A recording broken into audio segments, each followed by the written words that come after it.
শেষ 10 দিন ইতিকাফ মাস্ট। ইতিকাফটা যদি আপনি শেষ 10 দিন মসজিদে করতে পারেন এবং ইতিকাফে বসে অতিরিক্ত অপ্রয়োজনীয় মোবাইল টিপি বন্ধ করতে পারেন, অটোমেটিকলি আপনার রমজানকে আপনি সার্থক করতে পারবেন ইনশাআল্লাহ।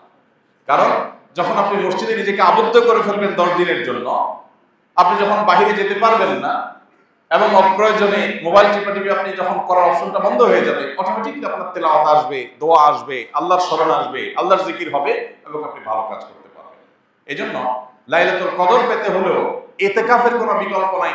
ইতিকাফ করার জন্য মসজিদগুলোতে লটারি হওয়া দরকার। দুর্ভাগ্য আমাদের এখন ইতিকাফ করার জন্য লোক খুঁজে পাওয়া যায় না। এজন্য ভাইরা, ইতিকাফ এমন একটা আমল, যে আমল আপনি একবার করলে এটার যে তৃপ্তি, এটা অনুভব করলে আপনি আর ছাড়তে পারবেন না। আল্লাহ তাআলা আমাদেরকে ইতিকাফের এই গুরুত্ব বোঝার তৌফিক দান করুন। আমিন। ইতিকাফ এমন আমল যে নবী করিম সাল্লাল্লাহু আলাইহি সাল্লাম রমজান মাস যখনই রমজানের রোজা ফরজ হয়েছে দ্বিতীয় হিজরিতে, তখন থেকে তার ওফাত দশম হিজরিতে হয়েছে। এই 8 বছরের দীর্ঘ সময়ে কোনো দিন, কোনো রমজানে তিনি ইতিকাফ ছাড়েন নাই। প্রত্যেক রমজানে প্রতি বছর তিনি ইতিকাফ করেছেন। যে আমল প্রিয় নবীজি একটি রমজানে একটি বছরও ছাড়েন নাই, সেটা আপনি জীবনে 1 বছরও করেন নাই।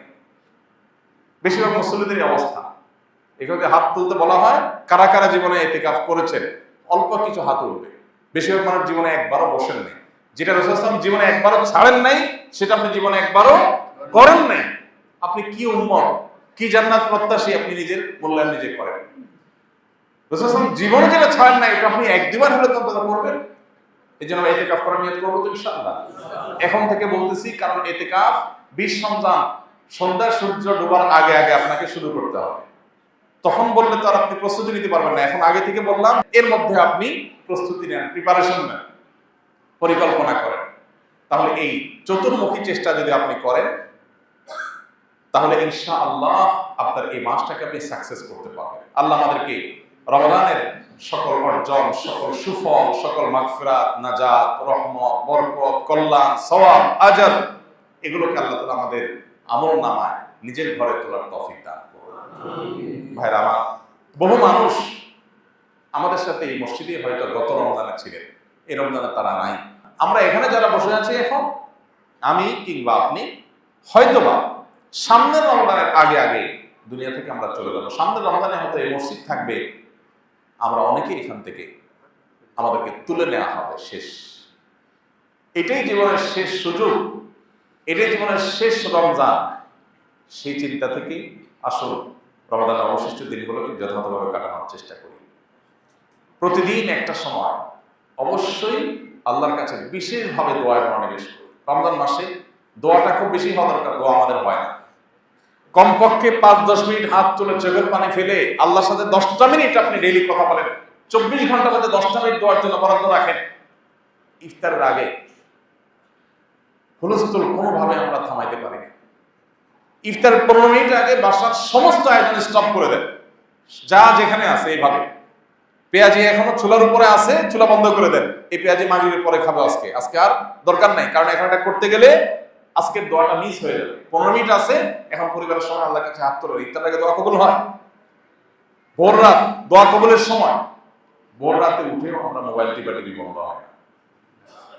ফেসবুকের নোটিফিকেশন, যুবক পোলাপানে মা বাপ চিল্লাইতে মোবাইল হাত থেকে রাখে না। এরপর এসে খাবে, এমন সময় খাবে যে তার খাবারের প্লেট এক হাতে, আর এক হাতে খাবারের লোকমা, আর এদিকে মসজিদের মুয়াজ্জিনের হাতে মাইক। কম্পিটিশন চলে, কে আগে দেয়, কি মুয়াজ্জিন আগে আযান শুরু করে দেন, সে আগে শেষ করতে পারে, কম্পিটিশন হয়। এটা কি সাহারি না তামাশা? শেষ সময় সাহারি করতে বলা হয়েছে, এর মানে এই না যে লাস্ট মিনিট পর্যন্ত আপনি খাবেন। নবী করিম সাল্লাল্লাহু আলাইহি ওয়াসাল্লাম সাহারি খেয়ে শেষ করে ফজর নামাজ শুরু করতেন, মাঝখানে 50 আয়াত তেলাওয়াতের মতো আনুমানিক 10 মিনিট সময় গ্যাপ থাকতো। তাহলে শেষের দিকে সাহারিতে শেষে করেন আর আগে করেন, ভোর রাতে যখন উঠেন একটু দোয়া, এটা যদি আপনি করেন ইনশাআল্লাহ বিদিল্লাহ রমজানটা আপনার কাছে প্রাণবন্ত হবে, উপভোগ্য হবে। আপনি রমজানকে ফিল করতে পারবেন। 10টা মিনিট করে ডেইলি কাতার ব্যবস্থা করার অভ্যাস করেন। পরিবারের সব সদস্যদেরকে নিয়ে বা যার যার মতো করে সবাই দোয়া করেন, চেষ্টা করবো তো ইনশাআল্লাহ। আল্লাহ আমাদেরকে তৌফিক দান করুন। যারা জিনের উপদ্রবের শিকার হয়েছে, ব্ল্যাক ম্যাজিকে যারা আক্রান্ত হয়েছেন, এবং যারা এটা রুকিয়া শরঈয়া করেছেন, শরঈ ঝাড়ফুঁকের শরণাপন্ন যারা হয়েছেন, সাবি যারা নিয়েছেন, তারা জানবেন খুব ভালো করে যে কোরআন তার সবচেয়ে বড় মিরাকল হলো কোরআন আল্লাহ রাব্বুল আলামিনের এমন এক কালাম, এমন এক গ্রন্থ যে এইটার তেলাওয়াতের ফলে অনেক রোগ, অনেক অসুখ, অনেক আধ্যাত্মিক সমস্যা, এমনকি জিন জাদুর যে সমস্যা, এটা ট্রিটমেন্ট তেলাওয়াতের মাধ্যমে হয়ে যায়। আমার পরিচিত একাধিক মানুষ, পার্সোনালি আমি খুবই চিনি, ব্যক্তিগতভাবে ফ্যামিলিগতভাবে আমার সাথে ভালো সম্পর্ক আছে, এরকম মানুষ আছে। একসাথে উমরা করতে গেছি, ওনার ফ্যামিলিতে জিনের সমস্যা অনেক, উপদ্রব ভয়ঙ্কর।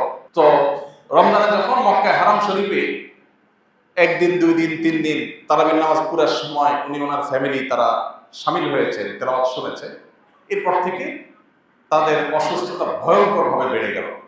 আমাদেরকে জানালেন যে হঠাৎ করে একবার বেহুশ হয়ে যাওয়ার অবস্থা, সহ্য করা যাচ্ছে না, তেলাওয়াত কাহিনী কি। তো আমি রাকিদের সাথে যোগাযোগ করলাম, বিভিন্নভাবে পরামর্শ আলোচনা করলাম, করার পরে অ্যাসেসমেন্ট করে দেখা গেল যে মেডিসিন জায়গা মতো পড়েছে, অর্থাৎ এই যে তেলাওয়াত হচ্ছে সেই তেলাওয়াতের ফলে তার ট্রিটমেন্ট শুরু হয়ে গেছে। তখন সে ভদ্রলোক আমাকে বললেন, ভাই আমার তো ফ্লাইট কালকেই ছিল, তা আমি ফ্লাইট টিকিট ক্যান্সেল করে নতুন করে টিকিট করতেছি, আমি ইনশাআল্লাহ আরো 1 সপ্তাহ পরে যাব, মানে আরো 1 সপ্তাহ ট্রিটমেন্ট নেব। তিনি আরো 1 সপ্তাহ থাকলেন, এরপরে অনেকটা সুস্থ হয়ে তার ফ্যামিলি তিনি দেশে ফিরেছেন। আমার নিজের সাথে এক ব্যক্তির ঘটনা, একসাথে আমরা গেছি। এই জন্য ভাইরা, তারাবির নামাজের তেলাওয়াত শুনতে আপনার কষ্ট হয়, বিরক্তি লাগে, আপনি চলে যান। এক বসায় শুধুমাত্র ফেসবুক, ইউটিউবে আপনি প্রতিদিন অন্তত 1-1.5-2 ঘন্টা পার করে দেন, আপনি টেরও পান না। সেখানে 15 মিনিট বেশি যাচ্ছে তারাবিতে, 20 মিনিট বেশি যাচ্ছে, আপনার সহ্য হচ্ছে না। আপনি চলে যেতে পারলে আপনি বাঁচেন, মনে হয় যে আপনার সময় অনেক দাম। আপনি সেই মানুষ যে দিনে ঘন্টাকে ঘন্টা আপনার সোশ্যাল মিডিয়াতে মোবাইল ধরছেন, যে 30 মিনিট চলে গেছে আপনি টেরও পান নাই। যা শুধু একটা মেসেজ চেক করার জন্য পকেটে বের করছেন, কোথাকার মেসেজ থেকে কোথায় চলে গেছেন আপনি জানেন না, আধা ঘন্টা শেষ, 40 মিনিট শেষ। সেই মানুষ যদি তারাবির নামাজে আপনার কাছে বিরক্তি মনে হয়, সময় দিতে কষ্ট মনে হয়, তাহলে কি জবাব আল্লাহর কাছে দিবেন? এই জন্য আপনার নিজের কল্যাণে, নিজের প্রয়োজনে আপনি তারাবির নামাজে মনোযোগ দিয়ে শুনেন, মনোযোগ দিয়ে তারা শুনেন।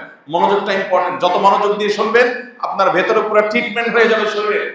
মুসলমানদের ঘরে আজকে যত অকল্যাণ, যত জিনের উপদ্রব, যত ব্ল্যাক ম্যাজিকের উপদ্রব, ঘরে ঘরে। আমাদের অফিসে, ফাউন্ডেশনে 100টা ফোন যদি দিনে আসে, 100 বেশি ফোন আসে, 100টা ফোন যদি প্রতিদিন আসে, তার 80টা আসে এই ব্ল্যাক ম্যাজিকের রোগ সম্পর্কে।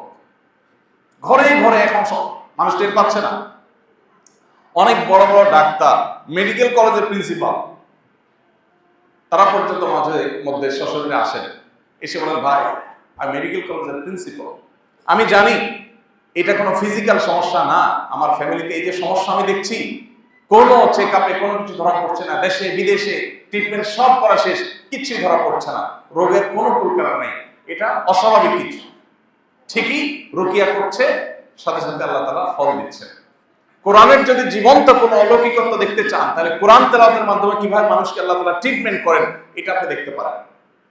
ভাইরা আমার, এই জন্য কোরআনে কিন্তু আল্লাহ এটাকে শেফা বলেছে, কোরআনের মাধ্যমে আরোগ্য লাভ হয়।